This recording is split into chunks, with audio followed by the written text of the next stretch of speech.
What's up, guys? How we all doing today? Hope you're all having a good day. I hope you are doing or get a chance later to do something you love to do. If that's a hike in the woods, that's great. Whatever it might be. Take the time to do something you love.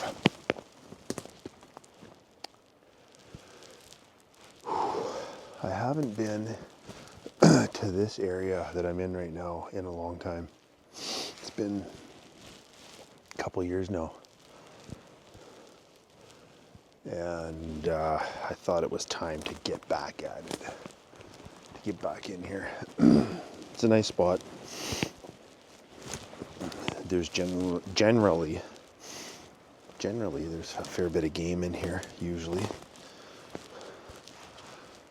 Got a nice little creek down there below us. Generally there's a fair bit of game in here. And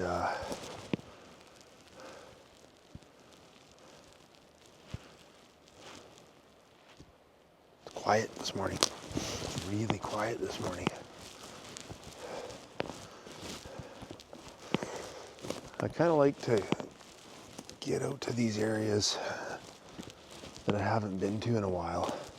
Like I say, it's probably been about 2 years since I've been in here. I used to come in here deer hunting. And then as time went on, I found different areas, so I stopped coming in here, but it looks like an old elk rub here. See this tree? See that?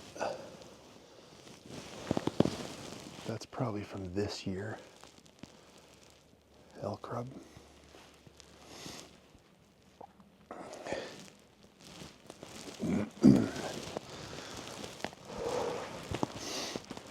We finally got some cold temperatures. Not super cold, but it's down well below freezing now. It's down well below freezing, -5, -6 kind of at night. And they're finally calling for a little bit of snow. Finally.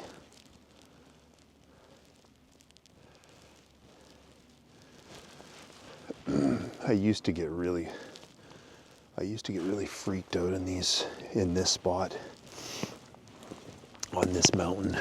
Maybe that's why I quit coming in here. This is one of the spots probably 4 years ago that I heard some just crazy tree knocks, some pretty wild sounds, and I hightailed it out of here like nobody's business. But that was, like, say, probably 4 or 5 years ago. Never came back in that year. And then I did the following year. I came back and all was fine. I don't know. Sometimes I get the willies. Sometimes I don't. I was thinking about, I brought a game camera with me, so I was thinking seriously about setting up a game cam in here. See what kind of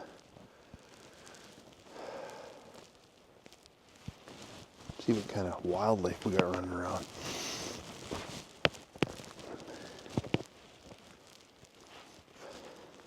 There used to be some pretty good sized deer in here, some pretty big deer.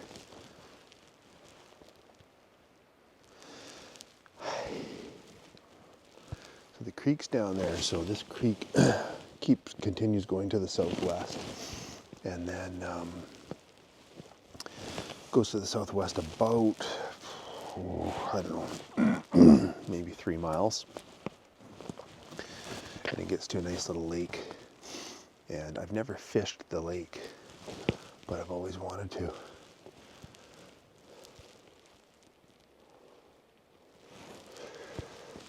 Not today because I didn't bring a rod.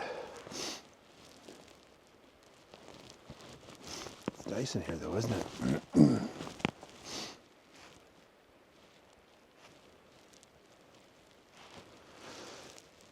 Well, you know what, you guys? I promised you all that I would share with you some of my encounters with these magnificent forest people.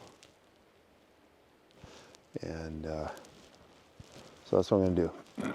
I think what I'll do is I'll probably get an email read out to you first. And then I'll... Look at that print. Look at this here. See that? That's a distinct print in the moss. I don't know what that is.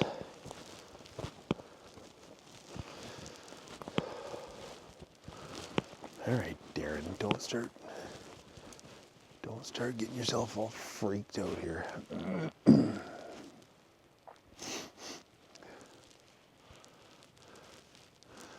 I do remember though, like there's lots of these broken trees in here. Tons and tons of them. So I'm sure these people are in here. I'm positive. Anyways.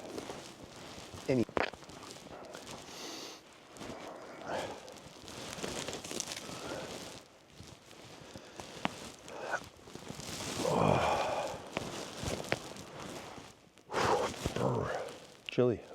It's a chilly day today. I think I'm gonna leave my pack on. Helps keep me a little bit warm. I got my good jacket on, but it's cool. Cool day.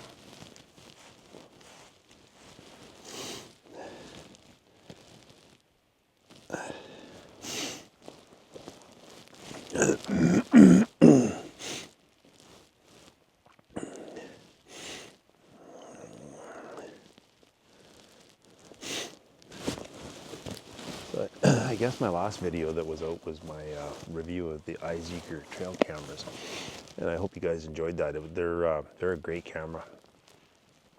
I really like the simplicity of them, how easy they are to use. You know, the models that I got, I think 2 of them came with SD cards and batteries, the other one didn't. The solar one's phenomenal, you know, to be able to leave them in the bush for extended periods of time, that's great.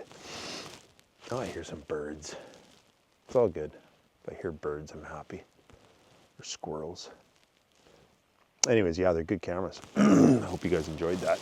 And if you're looking for a good trail camera, just wildlife cam to get pictures of wildlife or whatever, they're check them out. They're really good.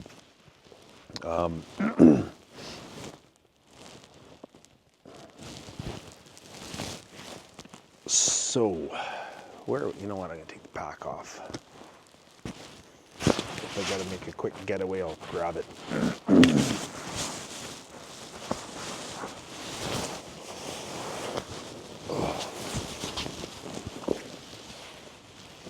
Oh, that's better.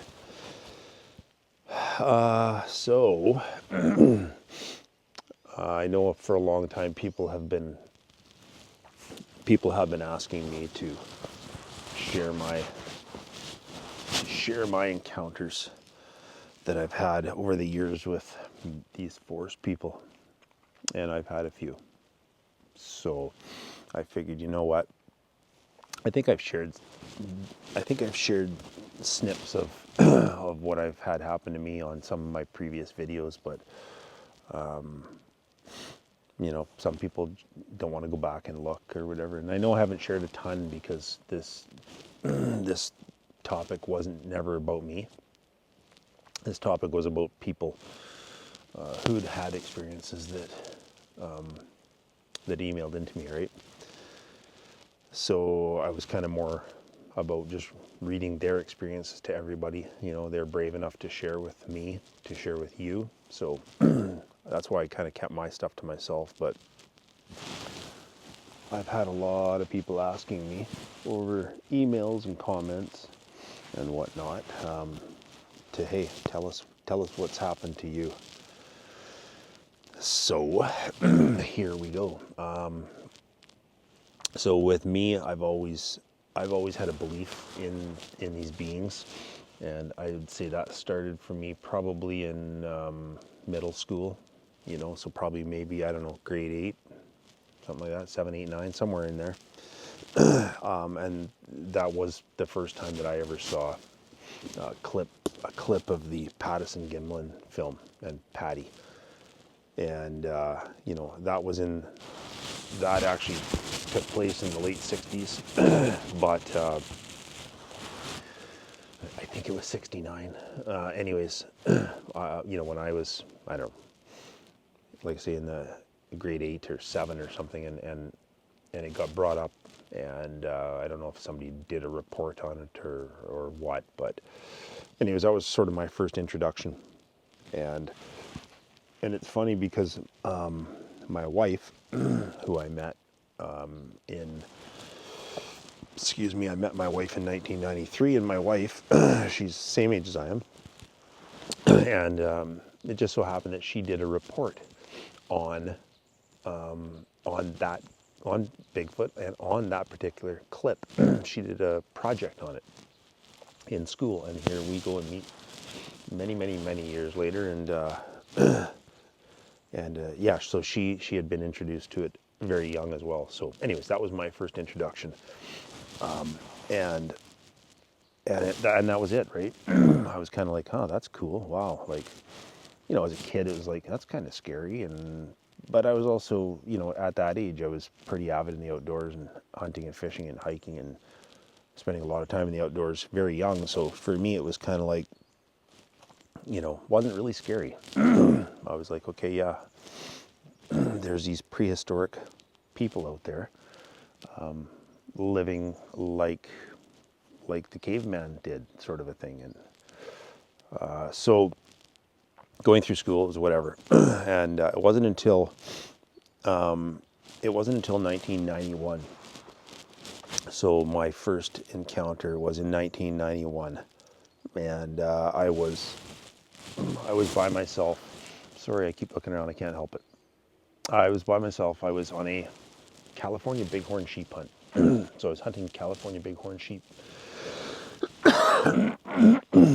Excuse me. Not in California. I was in BC. So I was in central British Columbia, central western British Columbia, and I was hunting California bighorn sheep, and I was out for about 14 days by myself on a solo hunt. And I went into an area that I'd been into lots, that I'd hunted lots, and I hiked up the draw. You know, you're a long ways from any roads when you're sheep hunting. You're right up in the tops of the mountains. So I hiked up the creek, up the draw, towards the base of the mountain that I planned on hunting, the range that I planned on hunting. And I got into the subalpine terrain, which is very small trees, short trees, and it's just below where it opens up into the alpine. So I got to there, that's where I set up my camp. And back then I just used to carry with me, back then I had a tent. I used to just carry with me a little one-person tent, pup tent. So I set up my pup tent, and sorry, I set up my pup tent and got my water and gathered a little bit of firewood and whatnot, and got ready for the night. I think it was about a 6-hour hike from the truck into where I camped. And then from there, it was only like maybe, you know, I could go in every direction for maybe half an hour and glass for sheep and whatnot. So anyways, I had camp all set up, got my water, gathered a little bit of firewood. And I thought I'll just break out into the alpine and just do a little bit of glassing. And because in this country, you always see deer, and lots of deer, and big deer. They're big mule deer. And I used to be a mule deer fanatic. and still am. But there used to be lots of deer out there, so I grabbed my binoculars, grabbed my rifle, and it was, sort of late afternoon, maybe an hour or so left of daylight, and I decided I'm going to just go into the open there, into alpine, and do some glassing, which I did. And generally, you'll always see deer out in these basins and bowls, grassy slopes, and they'll be feeding and whatnot. And I never saw nothing. I never saw a single deer, not one. No sheep, no deer, no nothing. And I thought, I thought to myself, that's a little bit odd, but kind of whatever. So I glassed there for a while, and now it's starting to get dark. So I went back to my camp and got a little fire going, had my dinner. Back in those days, we used to pack what they were called Magic Pantry, and they were a freeze-dried meal. Horrible. It was like eating cardboard. I apologize for the coughing. I'm still fighting through this cold a little bit. Anyways, had my dinner and everything, and sat by the fire. I used to carry bags of tea with me, and coffee as well. But at night I'd have tea, so I had a tea, and it was quiet. It was quiet all around me. There was no. I didn't really expect any squirrels, but there was no squirrels. There was no birds. It was just very, very quiet. And this is early September, beginning of September. And generally, early September, the woods are still alive with animals, right? Like as winter comes along, the animals quiet down, but that time of year, it's usually quite active, like squirrels, and you'll see, all sorts of different animals and birds and whatever, but it was quiet, and I noticed that, and I'm like, that's kind of strange, eh? And whatever.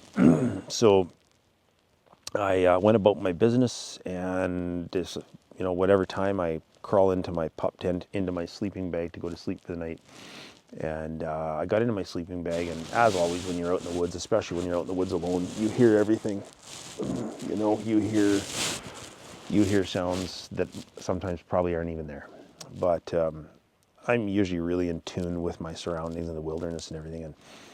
And it was dead quiet. And then all of a sudden, I heard a sound.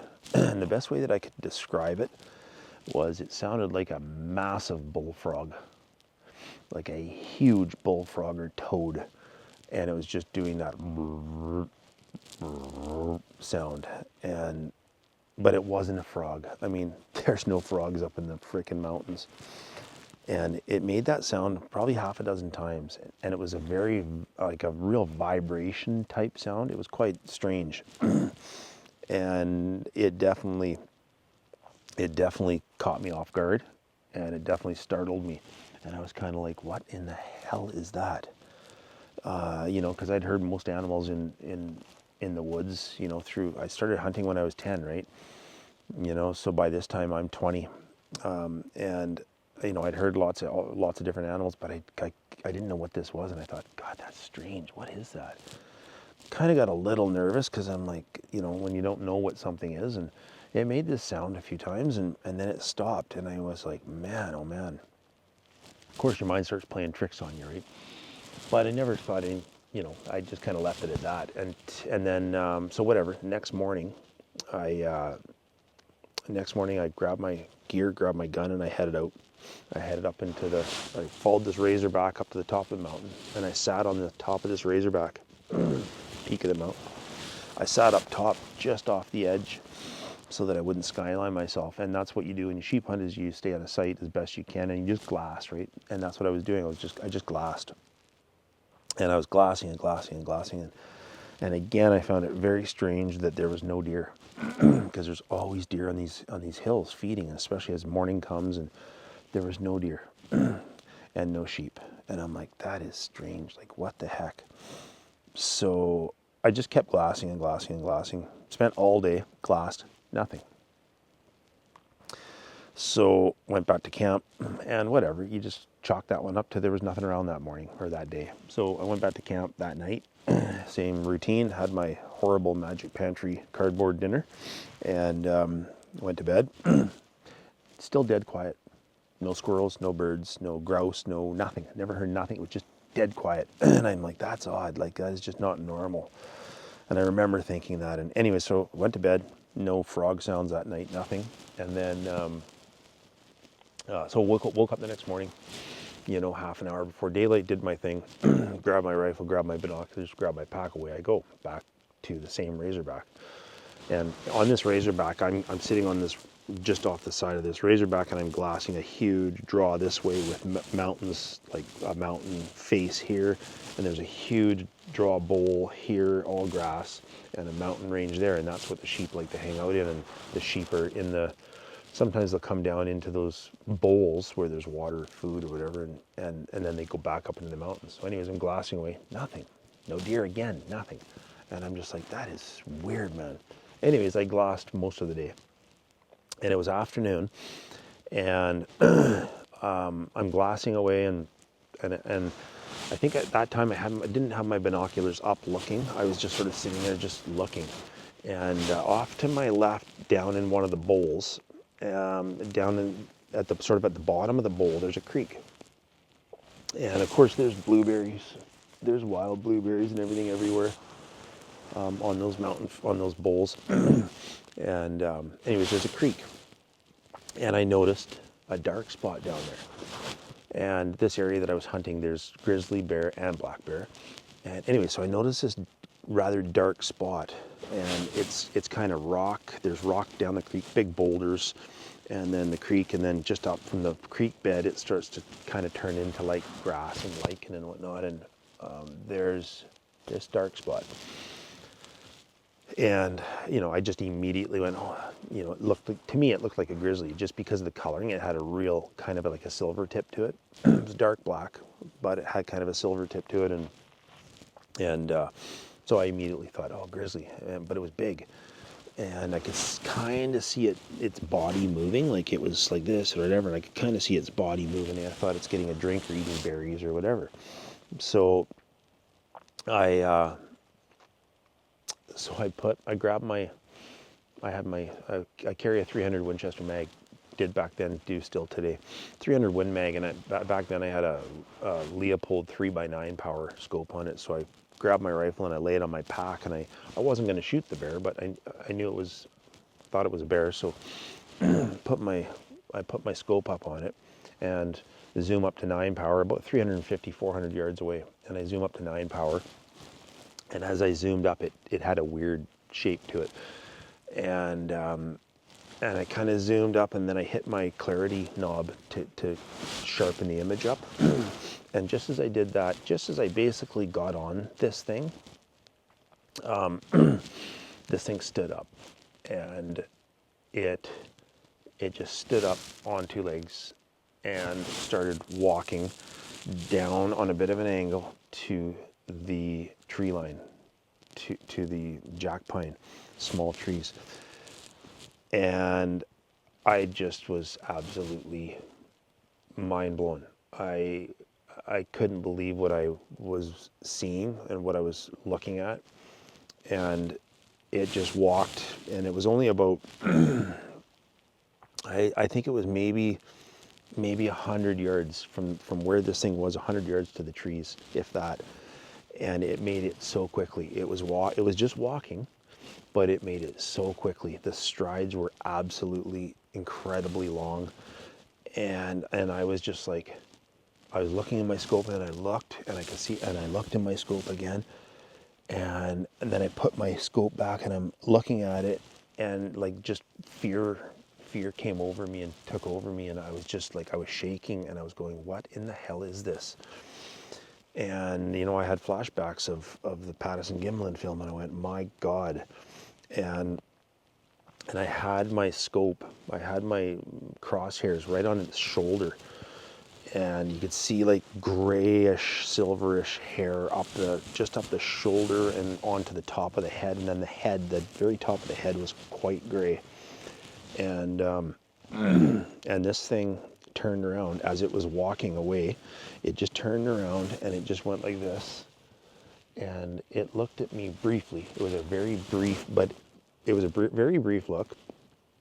And as I say, it was three to 400 yards away. But it looked directly into my eyes. It looked right into my scope, just like that. you know, just like the grizzly did when it charged me and it looked directly into my eyes in my scope. But it was only 35 yards, 40 yards away. This thing was 400 yards away, and it just did one of these.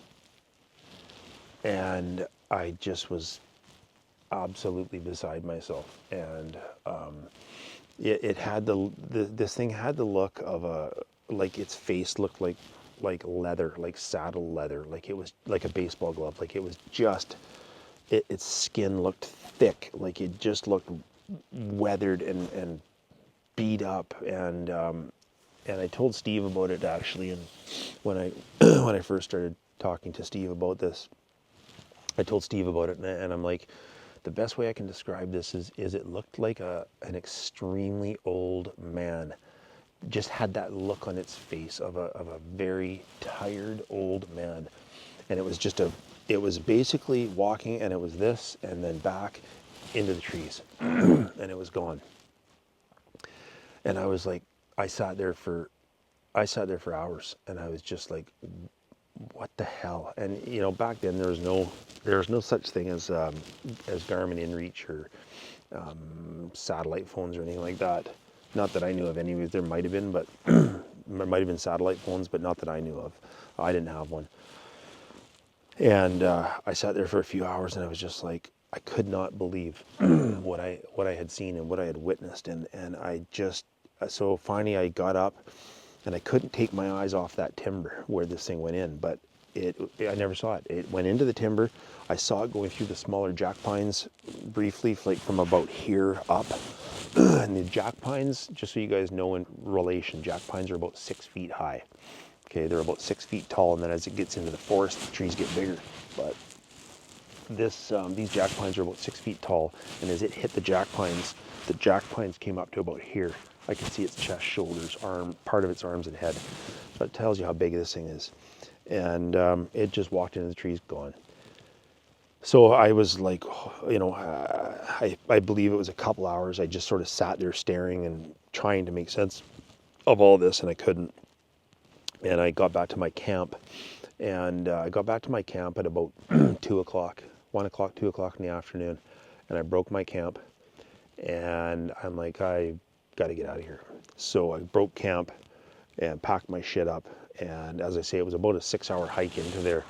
So I think I know it was like 9, 10 o'clock at least by the time I got back to my pickup. I hiked all the way back out, got to my pickup, and I couldn't even actually stay at my truck, like parked there. I'm like, oh, I'm beat, I'm exhausted. I just threw my pack in the back of my truck, and I just jumped in my truck, and I just started driving. And I drove and I'm thinking about this thing the whole time, but I'm driving, and I drove for maybe an hour. And then finally it was, you know, whatever, midnight, and I'm just exhausted, but my mind is just racing. And so I pulled over, and I'm on the gravel road, logging road, and stayed inside the cab of the truck, and finally ended up getting a little bit of sleep. And then long story short, I ended up going to a different area that was probably another hour from there. So it was a couple hours from where I was. I went into a different mountain range, and I carried on with my hunt. And I spent 10 days out there, never got a sheep, never got a deer. I did see some in this other area. But so that was my first introduction, like up close and personal.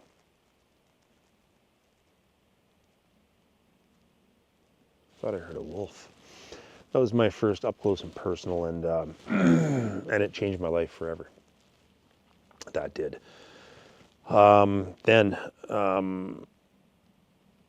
obviously it's something that just never leaves. It's burned in your memory for the rest of your life, just like any traumatic event. Anyways, a few years later, I think it was 3 years later, I was in the same general area. Okay, and I'm talking general. I'm talking, you know, within 300 kilometers of that, where I'd seen this thing, and I was in there late November on a deer hunt for big mule deer. And I went into an area that I was very familiar with, and I knew it held big deer. And I hiked up this draw, and I needed to get up the draw about halfway, 3/4 of the way up the mountain, and it flattened out, and there was a plateau there, and that's where the mule deer came down out of the high country and they'd come down to the high country with the winter, and late November rut, they would rut on that plateau because it wasn't steep country. There's lots of feed, and it wasn't very steep, and the wind would blow the snow off of there, so that they would live there for quite some time until the dead of winter came in. So anyways, I was heading up there, and I was walking up the creek bed, and I had my gear with me. I was camping up there, right? Like I was going to go and camp just on the creek bed below the plateau, and then hunt there for a week. And so I was hiking up the creek bed, had my pack and everything on with me, and it's snowing, and there's about a foot of snow on the ground, and I'm walking along, and all of a sudden, from above me up the creek, and it was a little ways away. I'm guessing it was. I'm guessing it was maybe 300-400 yards, 500 yards up the creek bed, and I heard this god awful howling sound. And no, it wasn't a wolf. I've heard millions of wolves. It wasn't a bear, and this thing was just going ape shit, and it was like howling, screaming. And didn't really know much about tree knocks or anything back then at that time, but it was banging something, and I stopped instantly in my tracks. I stopped, and I just went, I'm listening to this thing, and I just went, I'm out of here. I am out of here. And I turned and I headed down, and I ran down, and I literally ran the entire way back to my truck. Hours back to get to my truck, and I got the hell out of there. And I'll tell you something, that was probably like 93.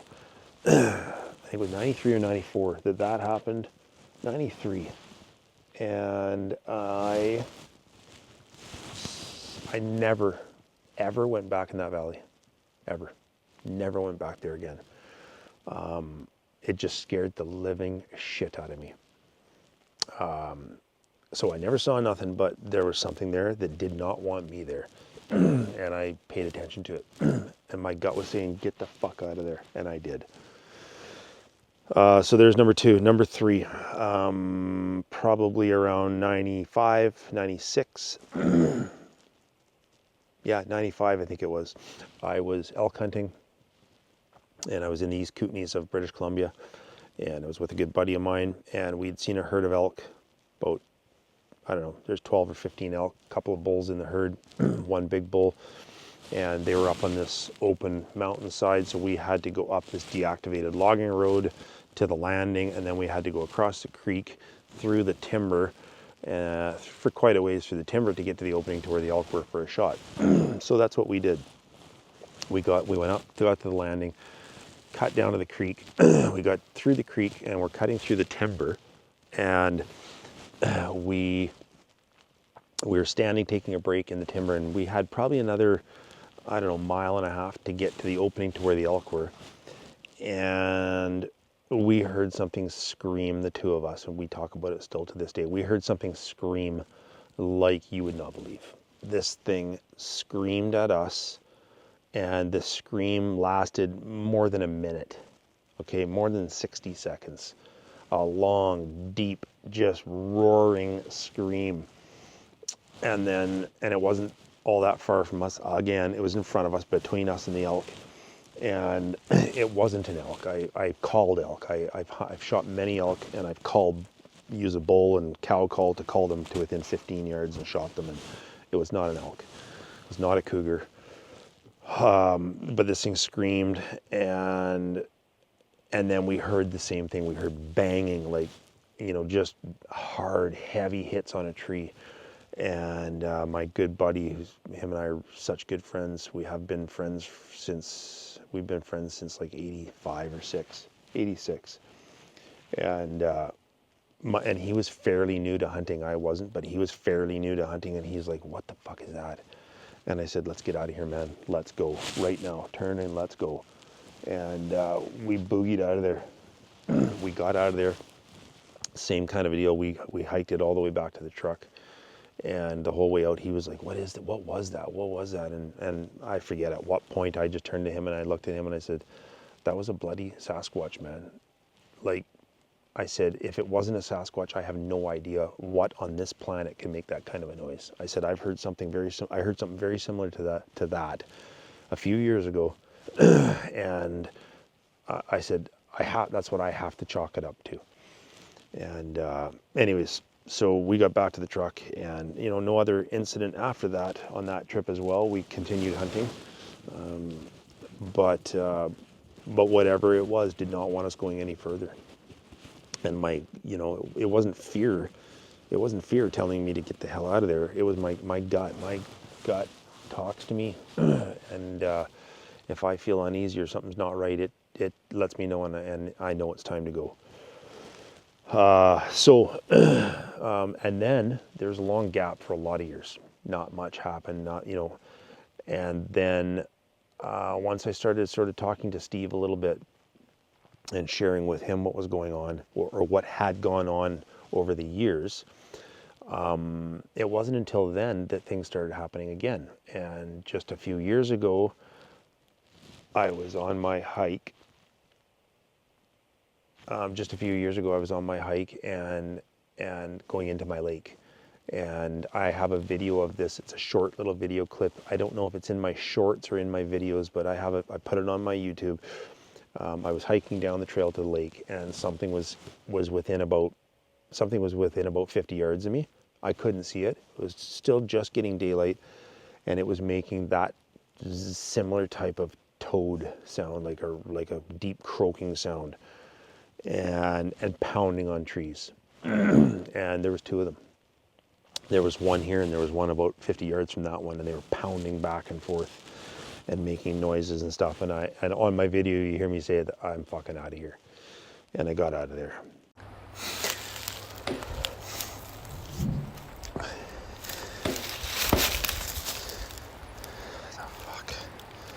I'm fucking out of here. Fuck this. So that was just a couple of years ago. And I've had other strange occurrences. I've had, the bear claw. Anybody that hasn't seen that, I'm pretty sure it's on here. I'll double check. I was out for a hike, spent the night, and I just, usually when I go on just my hikes, I just take a tarp and I sleep underneath the tarp. I lay the tarp on the ground, crawl inside in my sleeping bag, fold the tarp over top and go to sleep. All my shit's right beside me. And I had done that, and I woke up and my pack was hanging 4 feet from me on a tree, right there, like right there. And my pack had a little bit of food and safety stuff in it.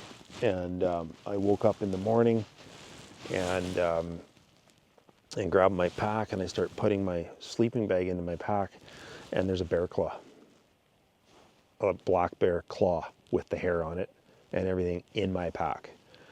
And I was like, what in the hell? And I actually stopped at Steve's house on the way home. Oh no, I didn't. Sorry, I didn't. Sorry, that's not it. That bear claw was, yeah, I found the bear claw, and then I sent a picture from my house. I sent a picture to Steve, and I'm like, look at this, dude. Then the next day I went and saw him and showed him and stuff, and I was like, that is freaking bizarre. And that area where that bear claw in my pack, that's where the bones were in the tree, like this, and then the bones on the ground stacked, like some kind of a marker. And I showed those pictures to Steve as well, and I'm pretty sure I shared those. I know I shared those on my YouTube. Anyway, so that happened. Then I had the feather in the stump when I went down to the creek that day for water and left my pack sitting on the stump, come back, feather right in the middle of the stump, stuffed into the stump, standing up like this. I'm probably missing some stuff. I mean, sounds and signs and whatever, but it goes back a long ways for me. And it was never something that you ever talked about. It was just something you just didn't discuss because people thought you were crazy and people would laugh and ridicule you. And most of my stuff I just carried with me my whole life. I told my grandpa and I told my dad. Those are the only two people I ever told. My grandpa and my dad. And then quite a few years ago, I told Steve. And because I saw Steve made a post about his experience. So I'm like, well, Steve came out and said his piece, so will I. So I talked to Steve about it. So, and snowballed. There you go. Anyways, that's my experiences, and I got a feeling they're not over yet. Obviously, in my videos, you've seen there's some subscribers that that really scrutinize my videos and with a fine-tooth comb and microscope, and they're seeing these people in my videos, and you know, I've had literally probably close to 100 screenshots sent in to me, at least that, I think. 100 screenshots or more sent in to me of my background surroundings, and people go, there's one there, and you know, and they take a picture, and you know, some looks like could be something, some to me look like a stump, some to me look like a shadow, some to me look like a Bigfoot. I don't need pictures. I don't need somebody to show me a picture to prove it. I just don't need it. You know, I know they're out here as well as I know there's bears and cougars and deer and elk out here. And I know that for a fact. And I'm not here to prove anything to anybody. I'm not here to try to convince anybody. You know, if it's something that you believe in, well, good for you. And you'll find information about it. If it's something that you don't believe in, that's entirely your opinion. You know, I've always said, just don't ridicule and don't ridicule and make fun of the people that do believe, because you know, whether you've seen them or heard them or seen signs of them or haven't, it's your decision to accept the fact that they're real or not. And I'm not going to try to convince anybody. So there you go. There you go, folks. Man, I have probably taken so much of your time. But you know what? The glasses are going on. So the glasses are going on. That means it's time for an email. And we've probably been chatting now for half an hour or more, and that's fine. Whatever, it is what it is. You guys have asked for some longer videos, and you're going to get them. You're going to get them.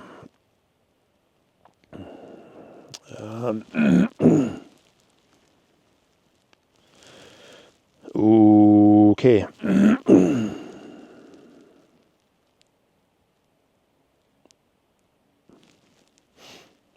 We're getting through these emails slowly. We're getting through them slowly. All right, here we are. Hey, Darren, I hope this email finds you well. I know you're probably getting ready for your big hunting trip, and I want to wish you all the success and most of all, your safety in the wilderness. Enjoy your trip. I spend as much time as I can out hunting deer, and once in a while I do get out for elk, but I don't spend near as much time hunting and in the woods as you do, although I wish I could. I have to admit, my friend, I am jealous. I've been a heavy-duty mechanic for 25 years, and all but the first 5 years of my career have been spent out in the woods wrenching on different logging companies' equipment here in Northern Oregon and Washington State. I've had my own company for the past 10 years, so I've had to work more than play, but that's okay. I'll get back to the play part as soon as I can. I've never given Bigfoot much thought at all, even though I've heard some workers telling stories about them over the years. I've heard some fallers claiming to have seen them in areas where I've worked, and I've listened to the stories at the bar. And I listened to a story at the bar one night from a road building crew that saw one on a new road they were building up Kettle Creek quite a few years ago. I was blown away when I heard this story because I had done a lot of work in that area that same year.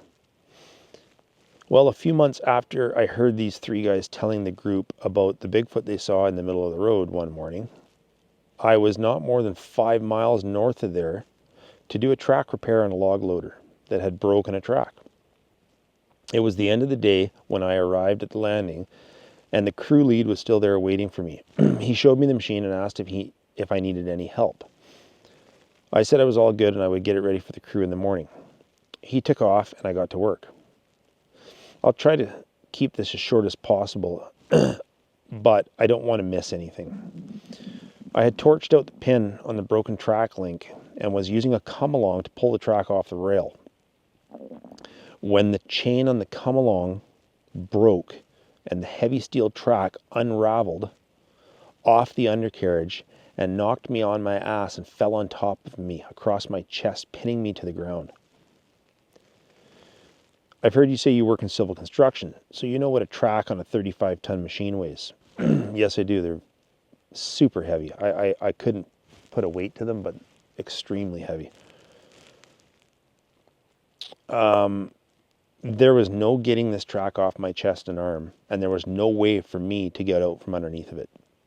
There I was in the middle of nowhere at the end of the day, maybe an hour from sunset, and I'm pinned down on the ground with hundreds of pounds of steel track on top of me. I tried even to get free, but it was pointless. I couldn't get free. I was in pain, my right shoulder and my arm, but no bleeding from what I could tell. I eventually realized that I was going to be stuck there until the crew came back in the morning around 4:30. That was about 10 hours from now. I was helpless, and there was not a thing I could do except lay there under the steel track. Just as it got dark, I heard a noise coming from the woods behind me. It was like a whoop sound, kind of like a call of some kind. I started yelling help as loud as I could. As soon as I did that, the noise stopped, but I kept yelling. Unfortunately, there was no response. I never heard anything. I'm not sure how much time went by, but it was now totally dark. And I heard footsteps on the gravel road behind me. All I could do was barely turn my head enough to try and see what was coming, but it was too dark. I couldn't see anything. This is where you and others may doubt me, Darren, but as true as I sit here typing this, it happened. I would never doubt you, man.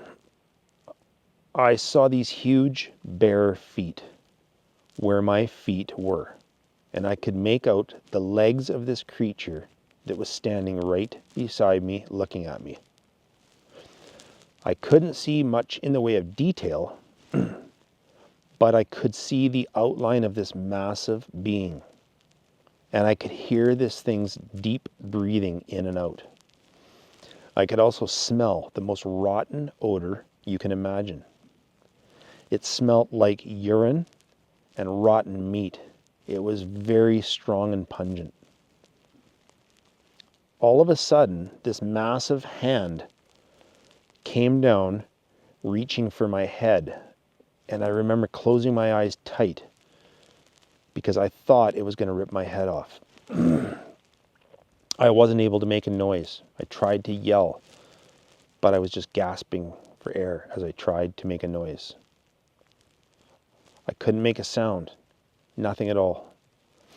As I squinted my eyes tight and prayed in my mind that this thing doesn't kill me, I felt the weight on my chest being lifted off me. I could hear the squeaking of metal, and the weight came completely off my body. As this was happening, I opened my eyes, and I could see this creature with one arm lifting the entire track off of me and laying it on the ground at my feet. I was still unable to make a sound or even move my body. All of a sudden, the other hand grabbed both my legs around the ankles and pulled me away from the undercarriage. I did feel some pain in my right shoulder and arm, but that was it. Once I was a few feet away from the machine, this thing let me go, and I just laid there and looked as this massive Bigfoot that was directly over me, staring me down. This thing sighed deeply, took a deep breath, turned away from me, and simply vanished into the darkness. I wasn't able to move at all for at least another few minutes. And then all of a sudden, the feeling came back into my body and I rolled over to my left side and stood up. I know I was in shock, not from pain maybe, but from what I had just gone through and what I had seen. I made my way to my truck and closed the cabinets and headed for town. My ankles were very sore, and so was my shoulder, but I was able to drive out to town. When I got home and took off my work boots, I could see both my ankles were very red and had the start of some bruising around them as well. I got in to see my doctor the next day and she ordered an x-ray on my shoulder and ankles. The x-ray showed that I had cracked my collarbone, but there was nothing wrong with my legs other than the bruising. When my doctor asked what happened, Ed, I told her about the track falling on my chest. But then she said, "What happened to your ankles?" And I stared at her and said, "I don't know." How could I possibly sit there and tell her, in quotation? So, as I was laying pinned to the ground under this machine track, a huge Bigfoot came from the bush and lifted the track off me, grabbed both my legs with one hand and dragged me away from the machine. End quote. I knew I was better to play stupid, so that's what I did. I told a couple very close friends, as well as my girlfriend, what had happened that day. And I know by the expression on their face that they thought I was full of shit. I can't understand why people assume someone is lying or making up a story about something like this. Chances are that most people won't believe you, and some people might think you're nuts. There's nothing to gain and everything to lose by making something like this up. I kept it to myself for many years, and I finally decided to share it here because I think the people that follow your channel are good people. And most of them follow the topic because they believe in Bigfoot, not because they want to make fun of people who share their stories. I've never had another encounter with Bigfoot since that day, but it has made me look into these people and their origin and listen to other people's stories. Hearing others explain what they went through made me realize that it's time I share what I went through. Something saved my life that day on the mountain, and I know it was one of these beings. Why it helped me, I'll likely never know, but it did. Keep doing what you're doing, Darren. You are the true outlaw of country, and I love your videos. Take care, and if you're ever in Oregon, I'd be honored to buy you a cold beer and have a chat. Until then, Ed Ossel.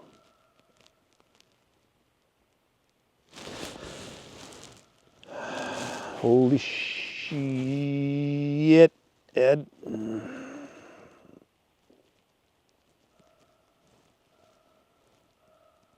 My word.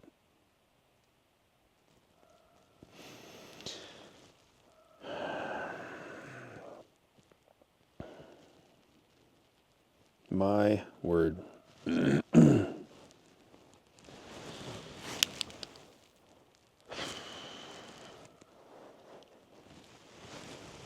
Wow. Wow. And of course, just as I start reading that, I hear a crow barking away there behind me. Cool. Ed, dude. What an encounter. That is frickin' something else. What's mind-blowing is two things: that had this being not lifted that track off of you, you would have been pinned down there for the night underneath that track. So you guys, these tracks and these machines, 35-ton excavator track, a log loader track, you know, the steel pads are probably 32 inches long, wide, you know, half-inch thick metal, and they're all linked together. And I'm assuming what happened is I'm assuming it kind of came off and hit him and knocked him down and pinned him down. You'd never get that off you, especially if you're injured. So the thought of laying there like that with that track on top of you and having to lay there until the morning, till 4:30 or whatever in the morning. Holy shit. That's scary. But then to have something come and lift it off of you, and obviously you know what you saw, Ed. You know what you saw, man. Unbelievable. Just incredible. Again, I try to put myself there, right? And that's a tough one. I'm having a hard time putting myself in that situation. Wild.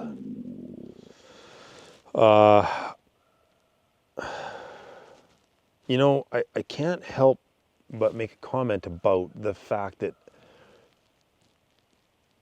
you know, you got somebody like Fred Roll, subarctic Alaska, Sasquatch, and almost all of the encounters Fred reads from the Alaska area. I think a lot of his are from Alaska or whatever, and they're hostile experiences, encounters. They're not pleasant. And I've talked to Fred, and Fred said, I said, are these beings friendly or foe? And he said they're foe. They're not friendly. And then that, and I've had some where they've scared the living shit out of people, don't get me wrong, but I've had some where they appear to have helped someone or done something nice or whatever, and that blows me away. Robert from what is Robert's channel? Swan Lake, Robert, Swan Lake Bigfoot. He thinks that they're friendly. All of his experiences are good ones, and what a difference, eh? What a difference, you know. I've always said it, I think some are good, some are bad, just like people. But there's been a few, certainly there's been a few where, that I've had at least, where they've helped people out. And that's wild, man. That's wild. That is one hell of an encounter. I've got your number and your email, buddy. I'm going to give you a call. Oregon's really not that far from me. I'm only 4 hours from Oregon. So who knows? Maybe I should head there one day. Go see you. But I'm definitely I'll give you a call, have a chat with you, and I want to hear more. If there is any more. You say you've had no more experiences, which is good. Thank goodness. But I just like hearing it word for word from you. So I'll get a hold of you, Ed, for sure. Hope you're safe. Crazy, you know. It's just crazy, some of the experiences and encounters people have had, and I totally agree with them. Why would people make this up? Like, why would somebody make up a story? All you're going to have is you know, some people are going to believe you, some people are going to listen to you, and some people are going to think you're a lunatic. You know, and I've heard Steve say it as well. Like, you really think that someone like Steve with a reputation like his is in the wildlife or in the wilderness industry, the hunting industry and everything, you think somebody like Steve is going to make something up just because it's fun? Like, give me a break. Anyways, dude, I appreciate that. That's going to be enough, you guys. I guarantee you we're probably going to have over an hour here. I'm going to carry on my way. I'm getting really cold, so I'm going to carry on and get my pack on and get on my way. I wonder how many of these people were, how many forest people were sitting listening to that one. Wild. It blows my mind. You know what? I don't think I've read a single email that hasn't absolutely blown my mind. Really. I just find it absolutely fascinating and incredible. All right, Crow, what's your deal? What are you trying to tell me? look at this stump here. This here is almost guaranteed a bear.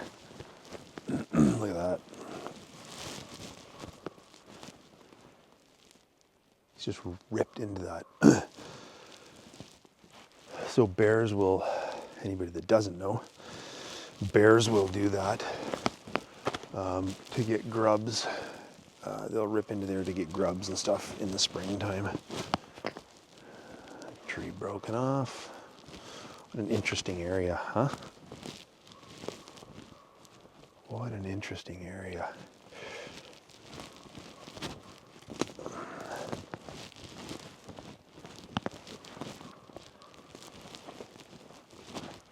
I read a comment not long ago, one of the comments, and somebody made a comment saying, oh, he's out there looking for them or whatever. Wrong. If you don't know me, don't say something about me, because I will attack you if it's something bad. 100% wrong. I never go looking for these forest people ever. I never have, and I never will. And I think, and my honest opinion, I've said it before to you guys, I think anybody that does go out intentionally looking for these things, for these people, I think you're an idiot.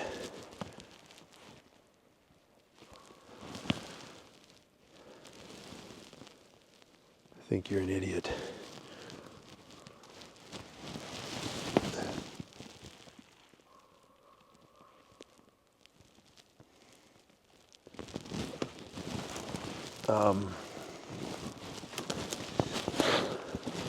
I love the woods. I love the wilderness, and I love to hike. I love to hunt, and I love to fish. And that's what I'm out here doing.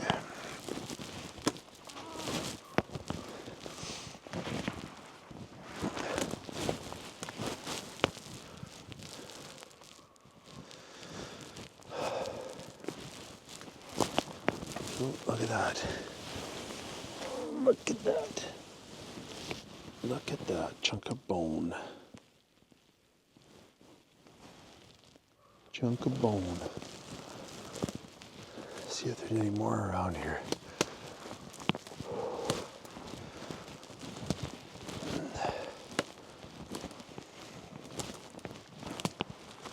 Man, there's lots of down timber in here, isn't there?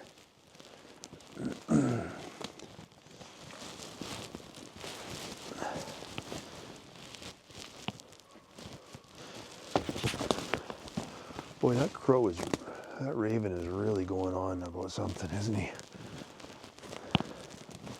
Sucker hasn't stopped.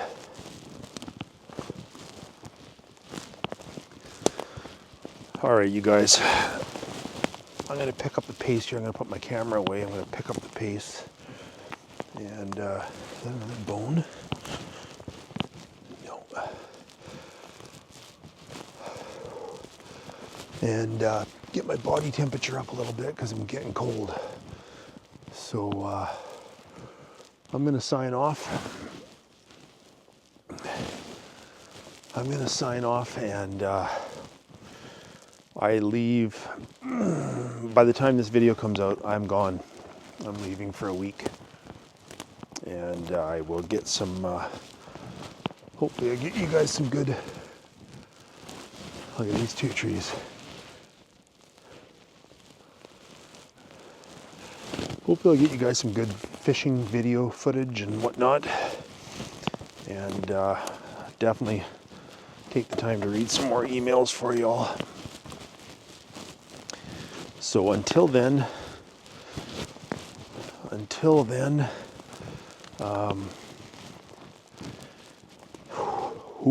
really cooling down.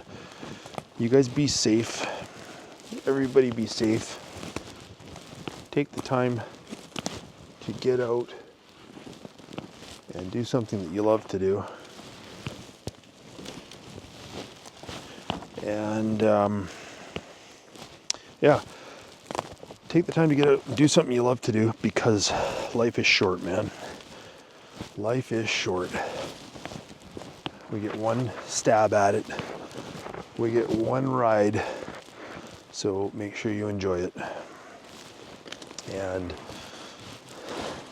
as I always say as well,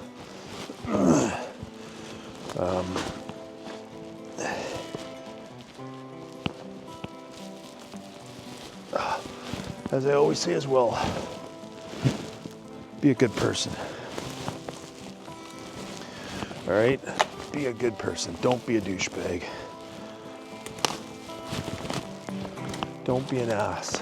Be a good person. It's easier to be a good person than it is to be a douchebag. You know? Do something nice for somebody.